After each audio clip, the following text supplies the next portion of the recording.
up, everybody? Phil here to bring you some Path of the Exile. So what you might think right off the bat is, well, it's a Diablo clone. Well, I mean, it's not a completely inaccurate statement. It is definitely inspired by what Diablo has now kind of established as its own genre, really. But it kind of takes a little bit of liberties with it, and I think it takes it in an interesting direction and does some things that I do like, and does a couple things that I don't like. But all in all, I'm pretty happy with the game. So right off the bat, we'll talk about this character here is a duelist. So I guess the comparable example would be going warrior build and going dual wielding. But the interesting thing about this is you also can use a bow. So it's a little bit different class-wise. So let's open up the inventory. So I mean, very much that's Diablo inventory management system. So you have your two weapons builds. So I'm going dual wielding here, and you notice there's a gem system. So the gem system is similar to Diablo in kind of the way where you pop them in and they add certain effects. Not so much statistical effects, just more like abilities. But the other thing that gems do is, well, for one, they'll level up. They do level up and increase in their potency and what they do in the stats that they increase. But what they also do is they give you skills. So what you might notice here is, let's see, for example, the freezing pulse.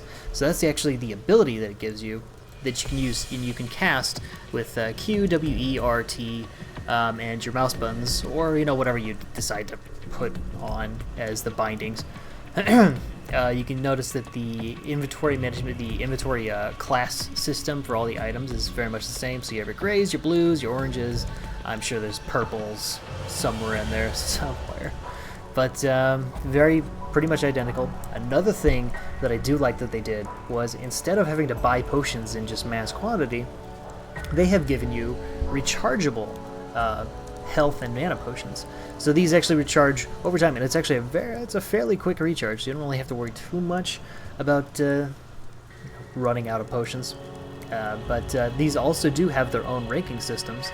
So they do heal at different amounts and have different charges and recharge rates. And they also actually have stats that increase. So that's another thing that's actually a really, really smart design idea, just to keep things on the down low on having to buy mass quantities of items. So another thing that you might notice, and we'll go to a vendor right now here and show you, is we'll go to Nessa here and we'll go to purchase items. Now you might think, hey, where's Phil, where's your gold? There is no gold in this game. And that's for two reasons. For one, they wanted to kind of steer away from having to pick up mass amounts of gold and having to farm gold, and that was your entire objective, was to farm gold. And what some people would do in Diablo 3, for example, is they would, just to buy items in the auction house and just to sell gold in mass, and of course to take away gold farming, is they made it so actually items are kind of your currency. So you might see here, this right here, for example, this rustic sash of the cloud. I need just one orb of transmutation, which I have, I think, one, to purchase it. Of course, these, like, say for example, the wisdom, the town portal scroll, or the scroll of wisdoms. That's of course used to identify unidentified items. Town portal, that's a dead giveaway. But most of these are actually crafting items. Upgrades a normal item to a magic item. So I mean, these are things that you would otherwise use. Ooh, improves the quality of a flask. But you could turn around and use them to purchase items. It's one of those deals where, like, well, I could buy this, or I could wait until this is really useful for an item I like. So it's kind of a balancing game, but it still requires you to go around and... Surviving in Raycast is a simple matter. Don't be cute. Okay. I'm not really too keen on listening to the story and paying attention to it, but what else to say? Oh yeah, check this out. It will blow your mind. Character panel. Oh, there we are. Boom! That's your skills, my friends. That is your skill management system. Now let's pan it back. So I'm about level 10, okay, and that's about as far as I've gotten, and I still have all of this. You see that? It keeps going. It's rather massive. So this is, of course, where I started. Let's look around here. And, of course, we actually can't really see too much. And of course, there's tons. And these are unique to the character class you picked. So let's say, for example, that I wanted to go in and make myself spec'd out to use more bows. So I'd go a little bit more into the agility tree. Now this also does segue into more of the dual-wielding melee class. So it kind of branches off here. So you see the fury bolts, and then it just kind of keeps going. There's mana. It does have strength at some point. So these do branch off and hit all the necessary stats that you need to not die. But then there's fencing. So it really just kind of mixes together and intertwines, and yeah. But what else can I say? It's massive. It's a massive game. It's a massive leveling system here. Let's add some more. Oh, it looks like I can't branch that there. Interesting, but it says I have 2 respect points. So that's.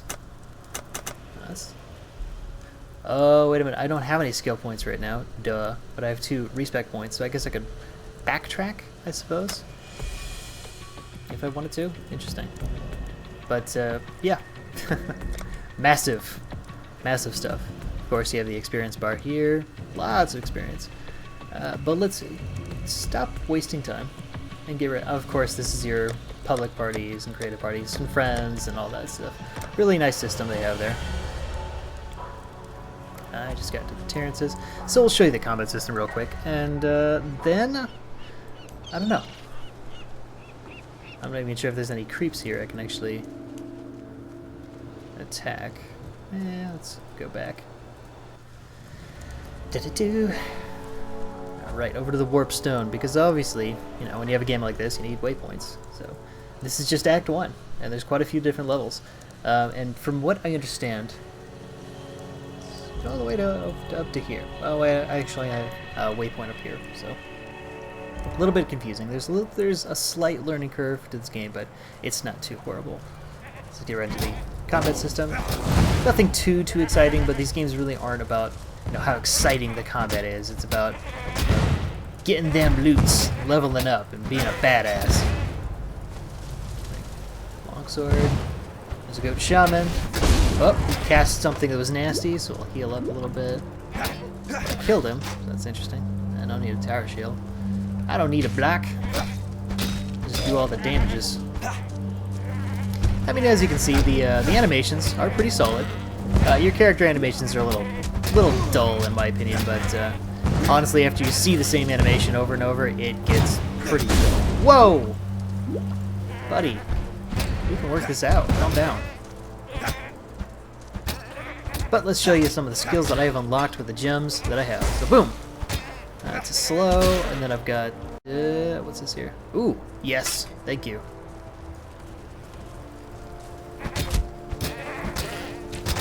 Let's use this. And that's, what is that called? Heavy Strike. It's kind of a knockback. There's that. And this is my new personal favorite skill right here. Boom! Very cool. Good to get out of trouble. Requires 23 strength. I'll pick it up anyway. Maybe I have enough strength. Maybe I don't. I don't know. It doesn't get old. That was a town portal scroll. I must have picked it up. But let's go ahead and use one of these on these rawhide boots. Why not? Fail to apply. Ah. Apparently, I need to get rid of this gem real quick. So I just do that by right-clicking, which is very handy, by the way, that you can just simply remove the gems. Okay, let's use that, and boom.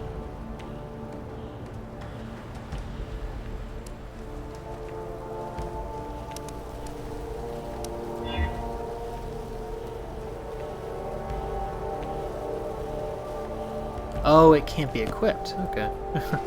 Took me a minute. Max life, that's not too bad. I'll take that. Anything else I can equip here?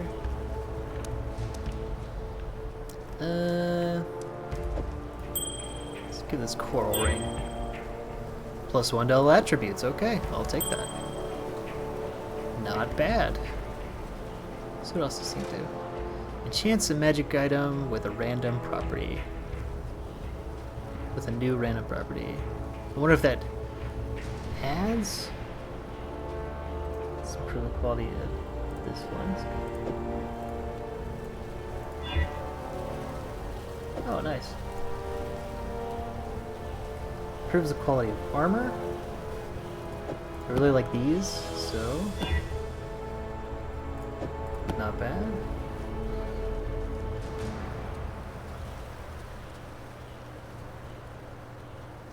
Forges a magic item with new random properties.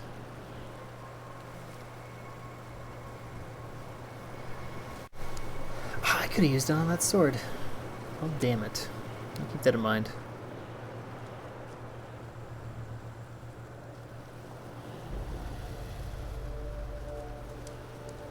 Again, since I like these gloves, we'll... Whoop.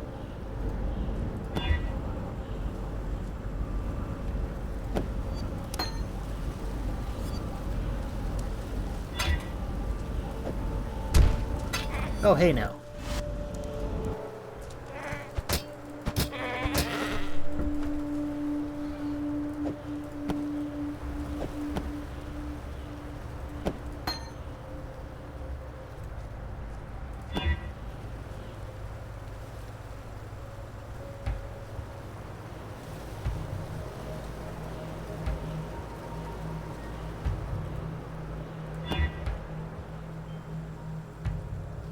I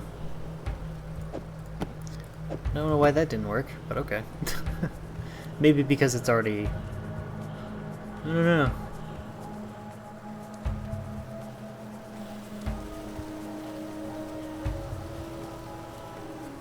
Oh well, that's enough playing around for there. For now, that's enough.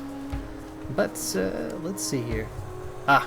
And the last thing we're going to talk about in this little brief tutorial here, not a very exciting video, but I was going more for informative than really, I guess,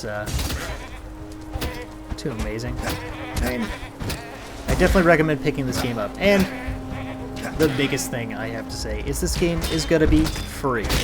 It's going to be a free-to-play game, so really you have no excuse not to pick this game up. So keep that in mind, folks. It will be free. It should be fun. If you liked really any Diablo-style game, which really just is Diablo and, God, what's... Torchlight, what else? There's a couple other games that has kind of adopted the Diablo success formula. Or at least Diablo 1 and 2. Not so much on 3. So this is more, I kind of take this as kind of the Diablo 3 that we were kind of asking for. But the last thing is, since it's going to be free, there will be microtransactions available to you. So, what you can do is you can go to the Eldon shop and you can purchase items, you can purchase... let's check it out right now, actually.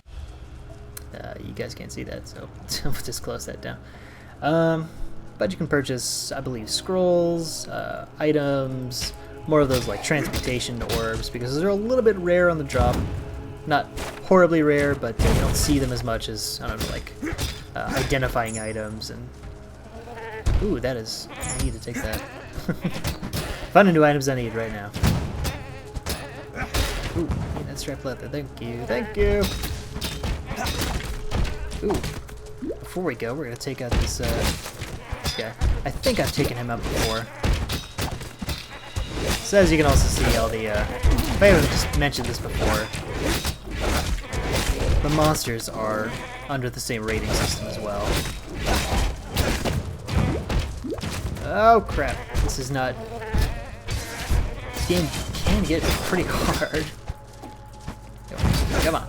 Why are you just walking away and taking it? Almost got him. Almost got him. Let's get out of here. Thank you. Thank you. Ah, that hit the spot. Yes, it did.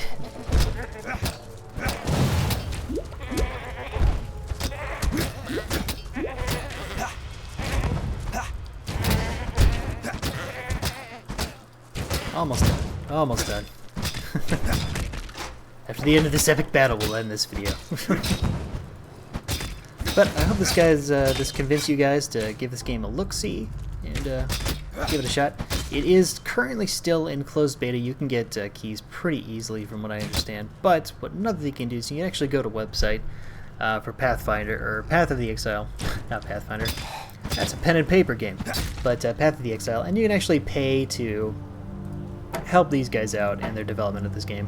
Which I've already given a little bit of my money to them. So, you know, I would recommend doing the same. If you, I don't know, feel like being a generous sort. But that's going to be it for this video, guys. I hope this gave you some information a little bit more on Path of the Exile you may have not gotten already. So, other than that, you guys take care and have a good one.